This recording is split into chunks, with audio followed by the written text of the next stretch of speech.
రైతులపై కేంద్ర బీజేపీ ప్రభుత్వ నిర్బంధ విధానాలను నిరసిస్తూ అమరచింతలో శుక్రవారం నాడు ప్రజా సంఘాల ఆధ్వర్యంలో నిరసన చేపట్టారు. ఈ సందర్భంగా టీఎస్ రైతు సంఘం జిల్లా కోశాధికారి బి వెంకటేష్, సిఐటియు జిల్లా సహాయ కార్యదర్శి ఆర్ఎన్ రమేష్, టీఎస్ వ్యాకస జిల్లా ఉపాధ్యక్షులు ఎస్ అజయ్, డివైఎఫ్ఐ జిల్లా నాయకులు టి రాఘవేంద్ర, కేవీపీఎస్ జిల్లా ఉపాధ్యక్షుడు ఎస్ఈ శ్యాంసుందర్లు మాట్లాడుతూ 2020లో 16 నెలల పాటు రైతులు పోరాడడంతో దిగివచ్చిన ప్రధాని మోదీ పార్లమెంట్ సాక్షిగా రైతులకు క్షమాపణ చెప్పి రైతుల డిమాండ్ నెరవేరుస్తానని హామీ ఇవ్వడంతో రైతులు ఉద్యమాన్ని విరమింపచేశారని, ఆ హామీలను కేంద్రం నెరవేర్చకపోవడంతో మళ్లీ రెండో దశ ఉద్యమంకు శ్రీకారం చుట్టారని, ఈ సందర్భంగా బీజేపీ కేంద్ర ప్రభుత్వం రైతుల ట్రాక్టర్ల ర్యాలీని అడ్డుకునేందుకు డ్రోన్ ఫైరింగ్ల ద్వారా జాతీయ రహదారులలో ఇనుప కంచెలు పెట్టి భారీ సౌండ్ సిస్టములు పెట్టడంతో రైతుల చెవిలలోనుంచి రక్తాలు వచ్చేలా అతి క్రూరంగా రైతుల పట్ల దమనకాండ కొనసాగిస్తున్నదని విమర్శించారు. స్వామినాథన్ కమిషన్ సూచించిన విధంగా రైతులకు గిట్టుబాటు ధర కల్పించాలని, రైతులపై పెట్టిన అక్రమ కేసులు ఎత్తివేయాలని,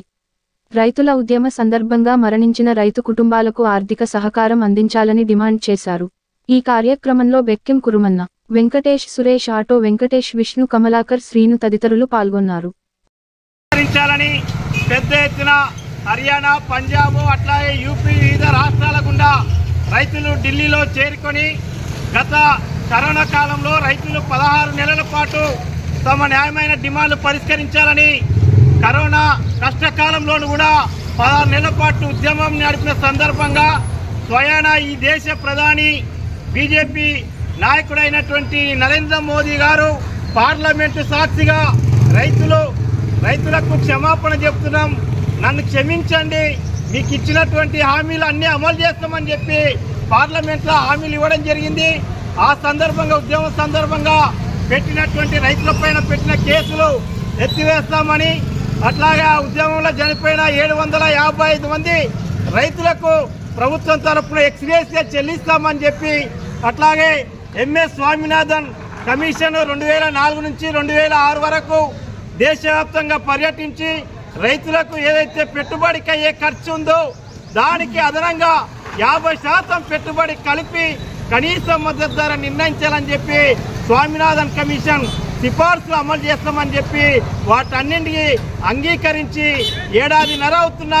ఆ హామీలను అమలు చేయనందుకు నిరసనగా మళ్లీ రెండో దఫ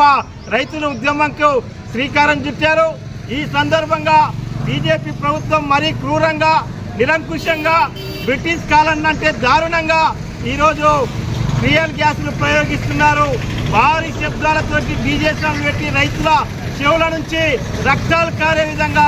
శబ్ద కాలుష్యం చేస్తా ఉన్నారు. ఆ చట్టాలను అమలు చేయాలని ప్రయత్నిస్తే ఈ దేశంలో ఉన్నటువంటి 80% మంది రైతులు ఈ చట్టాలను రద్దు చేయాలని చెప్పేసి ఆ రోజు సంవత్సరం పైగా ఉద్యమం చేసిన సందర్భంలో ప్రధానమంత్రి మోడీ గారు రైతులకు స్పష్టంగా రాతపూర్వకంగా హామీ ఇచ్చి ఆ చట్టాలను వెనక్కి తీసుకుంటామని చెప్పి, రద్దు చేస్తామని చెప్పి రైతులకు హామీ ఇవ్వడం అనేటువంటిది జరిగింది. తీరా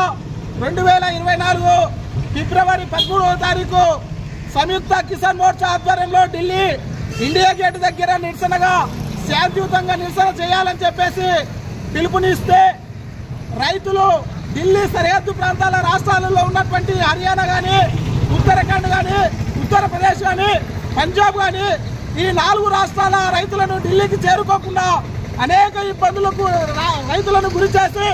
రోడ్లపైన ముళ్ళ కంచెలు, సిమెంట్ దమ్ములేసి వాళ్ళని అడ్డుకునే ప్రయత్నం చేస్తే రైతులు దాన్ని చేకూర్చి ఢిల్లీలో 2500 ట్రాక్టర్లను తీసుకొని రాష్ట్రపతి భవనం పక్కనే ఉన్నటువంటి ఇండియా గేటు ముందు ఈరోజు నిరసన తెలియజేస్తా ఉన్నారు. కానీ మొన్న 21వ తారీఖు రోజు హర్యానా సరిహద్దు ప్రాంతంలో ఒక యువ రైతు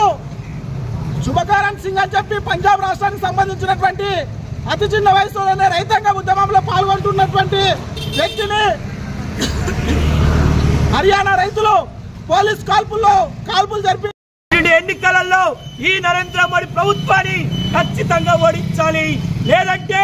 ఈ భారతదేశంలో వ్యవసాయ రంగం అనేటటువంటిది ఒక కంపెనీ వ్యవసాయంగా కొనసాగే విధంగా తీసుకొస్తాడు కాబట్టి ఖచ్చితంగా రాబోయేటువంటి ఎన్నికలలో నరేంద్ర మోడీ ప్రభుత్వాన్ని కూలదోయాలని చెప్పేసి ఈ ప్రజానికానికి విజ్ఞప్తి చేస్తూ ఈ అవకాశం ఇచ్చినటువంటి ప్రజలందరికీ విజ్ఞప్తి చేస్తూ నేను ముగిస్తా ఉన్నాను. అలాగే